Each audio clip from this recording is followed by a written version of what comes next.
Hello beloved Break community and a warm welcome from Dr. Noppe. In today's review at the pool sessions we look at set 76944 T-Rex Dinosaur Breakout. The set was released in June 2022 and is labeled 4+. Did you notice the price per part? Almost 36 cents? And people are complaining about Lego Star Wars. We have 3 exclusive minifigures. I think it's the only time we have Zia Rodriguez. There actually was another version of Sia in set 75933, T-Rex Transport from 2018. And this wildlife guard, nameless of course. Then we see the T-Rex breaking out through the fence and Owen fleeing in his car. On the back we see all the components of the set laid out. Reminds me a little bit of the Christmas advent calendars. We also see another version of the T-Rex fleeing, and I find it very distracting that actually Zia is open to the back of the cage, so actually the T-Rex can just grab her and eat her. Not sure why it's built that way, but we see another route of escape through the fence pieces over there. We also learn that the helicopter is very easy to build as we are dealing with a huge hull structure here.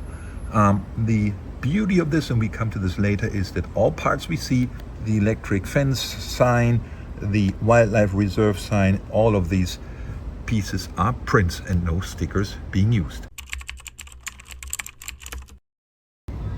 The T-Rex actually contains 8 parts and of course is posable, so we can actually make him stand up and do his famous T-Rex roar. The jaw, we can move the head and his little forearms. So I think overall a very good dino design, very big indeed. Then we have Owen Grady, exclusive minifigure as mentioned, in his escape car, and we have a container and a dino egg, which I guess Owen is stealing, and hence the T-Rex mom is getting angry. The container with the stolen egg, of course, can be placed onto the escape car, and then Owen can run away, or trying to get away from the T-Rex, of course. T-Rex chasing him in dino fashion, right? More like a play fetch kind of dog, I would say. Yeah, so overall, very interesting indeed, the first step of the set. In step number 2, we actually build the helicopter platform, which can be reached via a ladder. We see the helicopter H on top, so the pilot knows where to land. We have this very simplistically built helicopter where the rotor actually can be moved, right? And we can open the canopy to place the nameless poor guard. Unfortunately doesn't have a name, so I think very sad. So we call him John Doe. And again, we have printed pieces for the wildlife refuge. And the guard, interestingly enough, is holding a spray gun. I don't know what this is, maybe dinosaur repellent, I don't know. Not sure what he tries to do with that thingy. No, I can't place him anymore. But overall, again, nice, I would say. And also an interesting feature, you can park Owen's car underneath the heliport. There's Owen's car, basically parked in his own garage. Probably the first ever Jurassic Park garage. So out he comes and can go through. And I think if you combine already stages 1 and 2, we have a nice little playset. In step 3, we actually assembled the watchtower, the gates where we need the hoses, and of course the other gate structure kind of thing where T-Rex can escape. We have a little antenna on top, and as mentioned before, we have 2 printed pieces. One is the electric fence piece, the other one the wildlife reserve team.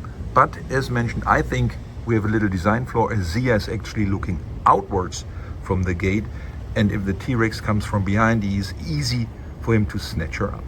But overall, I think a very nice display, could even stand for itself. And here, of course, you see what I mean. So I think Zia is not actually well placed on this, as Rexy can just grab her and bite her off, right? Munch, munch, and gone she is.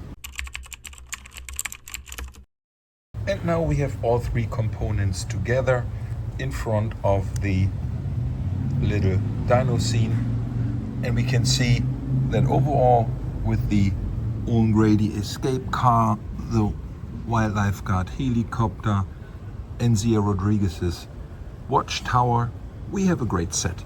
And now we can see how Rexy can escape. And I think the first one that we saw is of course through this fence, but I think this is great because it's like a trap. He falls down and then of course rips down the antenna piece, right, and struggles to escape.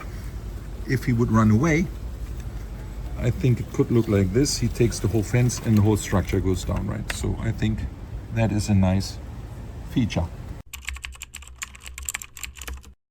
In the second escape, as suggested on the back of the box, we can see that Rexy just basically kicks down these thingies and then trashes the whole place. It makes his escape right onto the pool where he escapes. Finished.